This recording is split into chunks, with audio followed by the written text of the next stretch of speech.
श्रीरामपुरात अवैध वाळू वाहतुकीवर मोठी कारवाई. 8,40,000 रुपयांचा डंपर जप्त. प्रवरा नदीतून वाळू चोरी. गुन्हे शाखेची धडक कारवाई. मालुंजे येथे वाळू माफियांवर पोलिसांचा छापा. अहिल्यानगर जिल्ह्यात अवैध वाळू वाहतुकीविरोधात स्थानिक गुन्हे शाखेची पुन्हा एकदा मोठी कारवाई करण्यात आली आहे.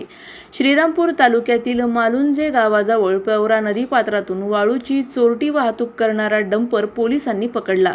पोलीस अधीक्षक मुमक्का सुदर्शन यांच्या आदेशानुसार स्थानिक गुन्हे शाखेचे पथक पेट्रोलिंग करत असताना गुप्त माहितीच्या आधारे सापळा रचण्यात आला.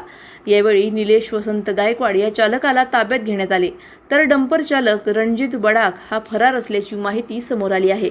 या कारवाईत 4 ब्रास वाळूसह तब्बल 8,40,000 रुपयांचा मुद्देमाल जप्त करण्यात आला असून आरोपी विरुद्ध श्रीरामपूर तालुका पोलीस ठाण्यात गुन्हा दाखल करण्यात आला आहे. पुढील तपास सुरू आहे. प्रतिनिधी जाकीर शेख, अहिल्यानगर. अधिक माहितीसाठी स्टार इंडिया 1 न्यूज पाहत रहा. चॅनलला सबस्क्राईब करा आणि अशाच अपडेट्ससाठी बेल आयकॉन दाबा.